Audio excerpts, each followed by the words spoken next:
Well, it started off just as a private writing room for me, for my own composition and all this kind of stuff, and fairly quickly developed into something that other people were using. Like I had everything decorated in a very unique and kind of boutique style, and we thought it might be good for live videos and things like this. So it was a relatively quick progression to upgrading all the gear and getting everything equipped like a professional studio and renting it out to people. Me working as a producer and engineer for other people, and it became popular much faster than we thought, and now it's a life-dominating experience. I think it's essential because my own experience of going to other studios, I always found it quite stressful, and especially as a singer, where your voice can be quite a fragile beast sometimes. So the pressure to pay so much money and have 8 hours, and you have to be creative right now and be finished by 6 o'clock, and there's no time for experimenting or being kind of like in the lab, as it were. You just have to get in and nail things. I found it quite stressful, and the amount of money that is involved in recording time isn't something that's particularly realistic for most independent artists in Berlin. So it's been a very important part of our philosophy. I sound like a football manager now, but it's an important part of the philosophy, I think, to make sure that we offer a service where hours are unlimited within reason, of course, but there's no 8 hour day. If we need to work 12 or 13, 14 hours to get the job done because the budget is low, then we get it done. And we keep the prices around half, of what a normal studio would be. We have an in-house video team to make sure that filming videos can become more accessible to people that don't have the budget for a big production. It's proved to be a very popular thing. That's the point. I think musicians need it.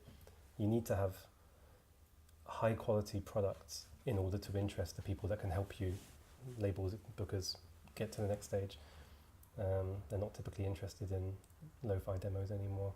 So you need to take care of high quality production yourself and be able to afford it. Well, first off, I'd say it's improved an awful lot since I first moved here. Like I think the quality of the songwriting and the musicians here is quite special. Like I've lived in Paris and for a very short amount of time, but I worked there quite a bit, and I lived in London for a long time, and I feel like the Berlin music scene is more open. The quality of the musicians is very high, and in recent years the quality of the songwriting is very high, but people do feel that it's starting to be a community here. One of the strangest, there's been so many. Everything's pretty strange. The studio itself is pretty strange.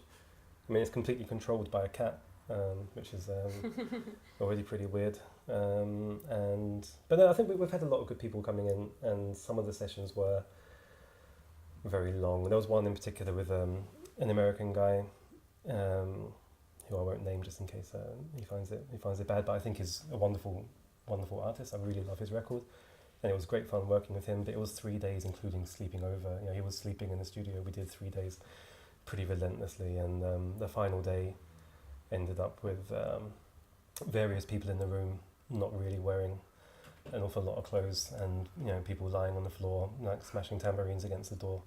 And whilst I was trying to record a kind of a New Orleans, 1920s kind of chain gang choir, it was a bit of a surreal 72 hours. Well, I met Rob quite a few years ago. What did it start with? Rob used one of a very old song of mine in a short film. So we met at an event for the screening, for the premiere. That's where we first met. I've known Javier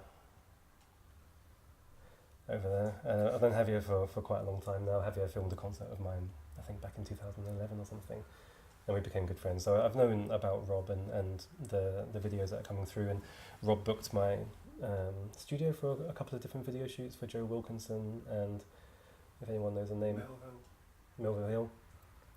So we've had a little bit of kind of work together in the sense of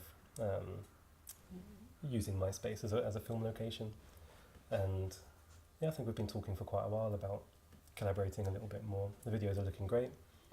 The studio's sounding great. It kind of makes sense to put them together and start moving things forward.